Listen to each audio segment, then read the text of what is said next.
Get ready for the smackdown. Get ready for the smackdown. How you gonna react when you're put in the back now? 'Cause there's no turning back when you're facing the smackdown.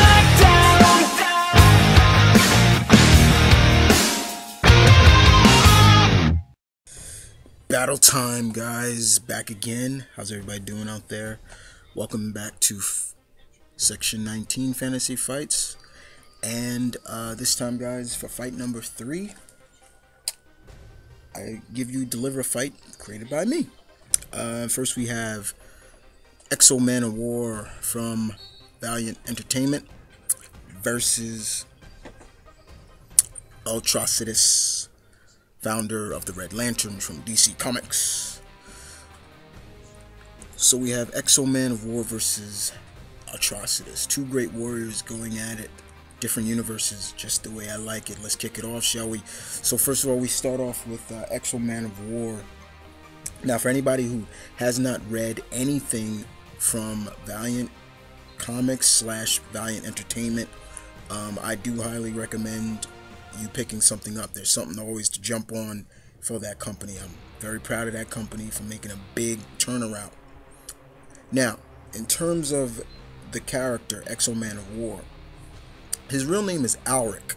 He actually is from the year 440 AD.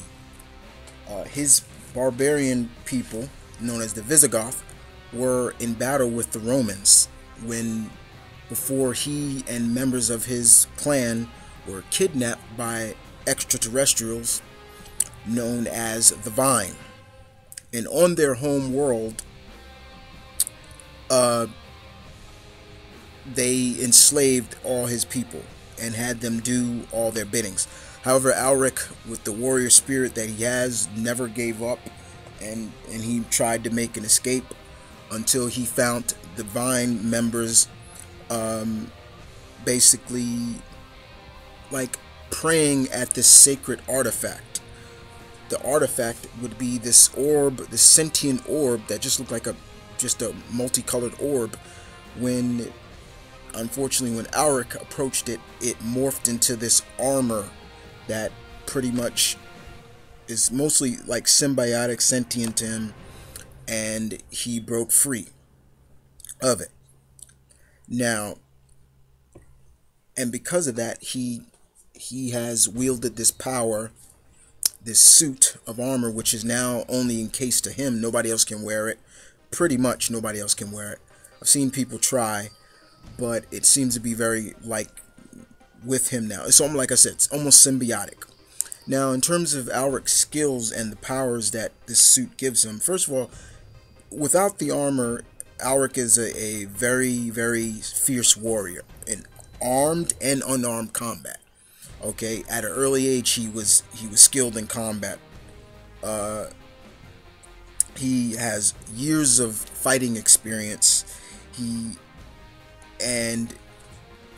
has been able to take foes that someone of his era, like I said, he's from 440 AD, shouldn't be able to face, but able to defeat. And he's quick to learn how to use modern weapons as well.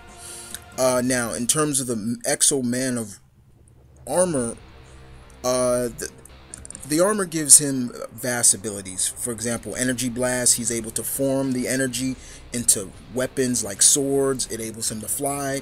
He's able to stay in telecommunications with all types of communication around the world. It has a lot of sensories that allow him so he can pick up on danger, and he's practically invulnerable in that suit.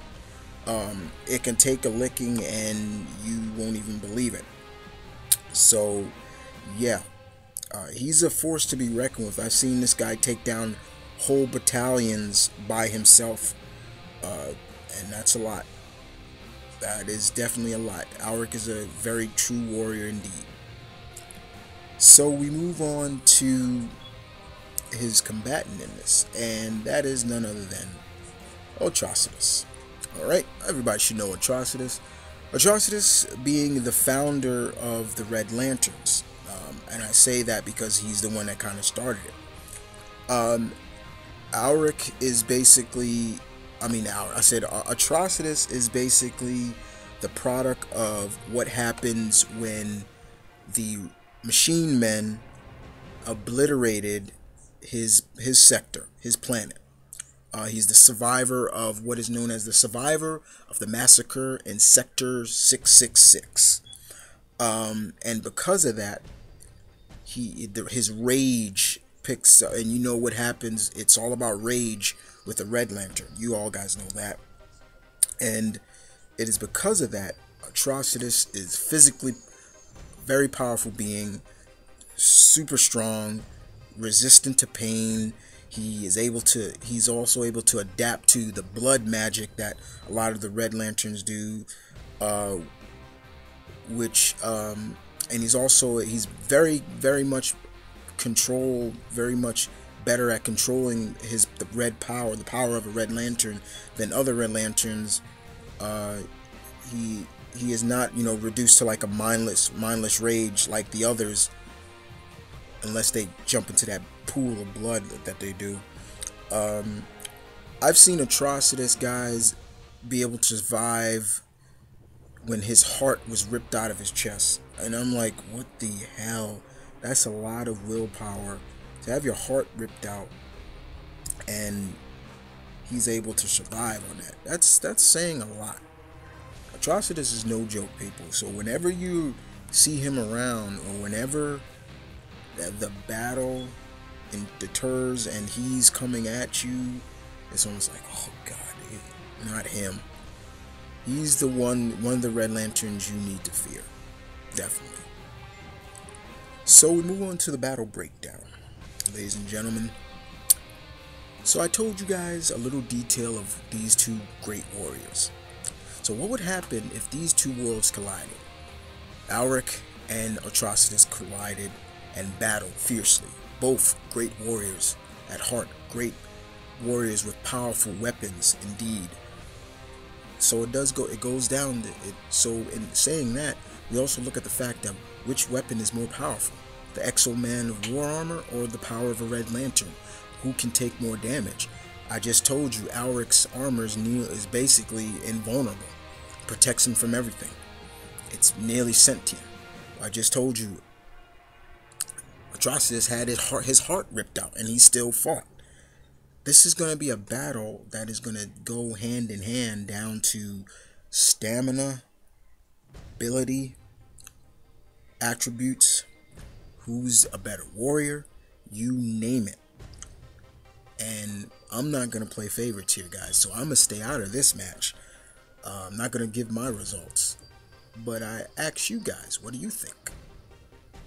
Exo-Man of War or Atrocitus? And I hope you guys enjoyed this fight.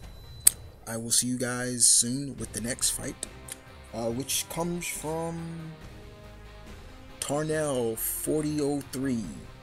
Two cyborgs going at it. Cashern versus Raiden. I'll see you guys later. And you guys know the slogan. Battle on.